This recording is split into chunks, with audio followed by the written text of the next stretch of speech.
परमेश्वर के धन्य नाम की महिमा हो। प्रभात मनन के सत्र 2606 में आप सभी का बड़े प्रेम के साथ स्वागत करता हूँ। आइए आज मनन के लिए हम पढ़ते हैं यूहन्ना की पहली पत्री अध्याय 5 पद 7। और जो गवाही देता है वह आत्मा है, क्योंकि आत्मा सत्य है। प्रभु यीशु मसीह के संपूर्ण ईश्वरीयता के संबंध में विश्वासियों में शक उत्पन्न करने के लिए झूठी शिक्षाएं सिखाने वाले झूठे शिक्षकों को प्रेरित यूहन्ना एक एक करके जवाब देते जा रहा है। प्रारंभ में पढ़ी गई पद में यूहन्ना ये स्पष्ट कर रहा है कि प्रभु यीशु मसीह होने की गवाही देने वाला कोई मनुष्य नहीं है, बल्कि स्वयं पवित्र आत्मा है। माता मरियम की बच्चेदानी में मसीह मनुष्य रूप में उत्पन्न होने का कारण स्वयं पवित्र आत्मा था। मत्ती अध्याय 1:18। यीशु मसीह का बपतिस्मा के दरमियान अपनी उपस्थिति देकर पिता के इस प्रस्ताव को कि यीशु मसीह परमेश्वर पिता का प्रिय पुत्र है, पवित्र आत्मा अपनी सहमति जताई थी। मत्ती अध्याय 3 पद 16।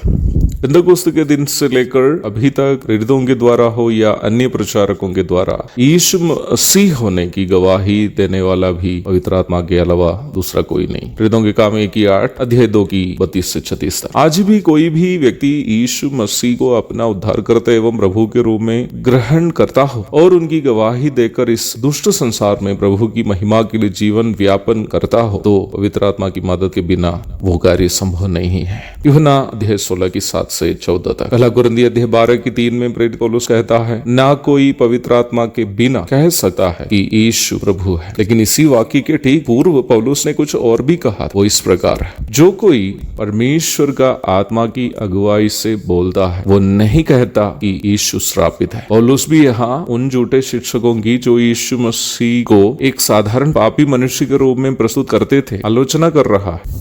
प्रारंभ में पढ़ी गई पद में प्रेरित यूहन्ना स्पष्ट कर रहा है कि परमेश्वर की पवित्र आत्मा ही नसरेत का यीशु को मसीह होने की गवाही देता है। अन्य किसी के समर्थन इस बात के लिए जरूरी नहीं है कि यीशु ही मसीह है। जैसे कि मैंने पूर्व में भी बताया था, यीशु मसीह का ईश्वरीयता का इनकार करना या कराना शैतान का एक बड़ा षड्यंत्र है। इससे प्रभु को किसी प्रकार का नुकसान नहीं है। नुकसान उन लोगों को है जो यीशु मसीह का ईश्वरीयता का इनकार करते हैं, क्योंकि प्रभु का ईश्वरीयता इनकार करने से प्रभु के कष्ट, मृत्यु और पुनरुत्थान का जो हमारे लिए हुए थे, हम उसका मूल्य का इनकार कर रहे हैं। जबकि हमारा उद्धार और अनंत जीवन प्रभु की मृत्यु एवं पुनरुत्थान पर ही आधारित है। शैतान के षड्यंत्र से बचे रहना हमारी अनिवार्यता है, क्योंकि यदि हम यीशु को मसीह होने का इनकार करते हैं तो स्वाभाविक रूप में यीशु मसीह की मृत्यु और उनका पुनरुत्थान का कोई मूल्य नहीं रहा। एक साधारण मनुष्य दूसरे के लिए मरने से कोई फायदा अगले की आत्मा को